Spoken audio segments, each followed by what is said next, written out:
This video is about a lot of the changes that have occurred in the last several weeks within Google Classroom. Google Classroom has transformed quite a bit in its appearance and also in its function. It now has a stream as well as a classwork. In the past, the stream was always there, and it kept a chronological record of any assignments or announcements, any posts that took place would appear here. Then they added the Classwork tab, which allowed you to organize things by topic and place items and move them around as you wish. That way, it fits the assignment the way you want it to. I'll go back to the stream here. I'm going to attack some of the changes that have occurred from two different perspectives. Let's say that you are a teacher that you just really want to organize all your items in Classwork, and you don't really want it appearing in the stream as well, because that can cause some confusion for students. If you merely want only announcements, which this is an announcement, and these are assignments, if you only want this space for announcements, then what you can do is you can make a change in the settings of your Google Classroom. So I'll click on the gear, and they now added this button that says Classwork on the stream.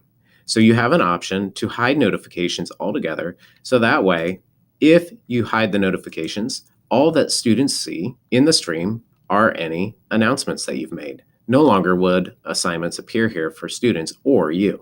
So you can keep this completely clean and have them chronological and keep all assignments and quizzes and materials organized according to topics here. That's one option.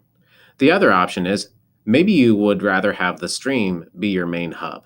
If you'd rather have your stream as the main hub and you don't really care about the organization of it, and you'd rather just keep it right here because it's the first page that the students come to, then what you can do is you can go back to the gear, go back to Classwork on the stream, change the notifications from hide notifications, and you can choose whether you have attachments and details or condensed notifications. By default, and it's been this way for quite some time, the default is show condensed notifications. So you get that small little box. But if you want it to be your main hub, you probably should show all attachments and details.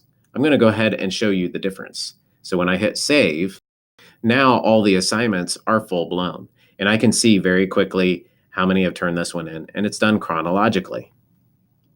I can click directly on any attachments that I want to see what the work is. If I click on turned in and assigned, then I'm able to quickly get to this page instead of the condensed version where I have to do extra clicking. Again, the primary thing to think about is what do you want to be your main hub? If you want your stream to be the main hub, then you may expand these things out. If you were content with the way it already was, you may keep it as condensed notifications.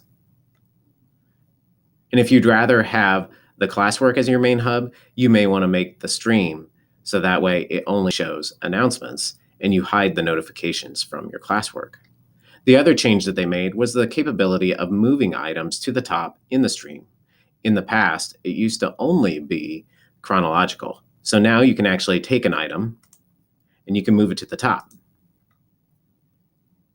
Just keep in mind that if you do like to have the stream to keep things chronological, this will mess up that order. And to move things back is a little bit painstaking, as you would have to take each item and shift it up to the top, so that way students don't get confused. And that's some of the new changes that have occurred in Google Classroom with the stream and the Classwork tab.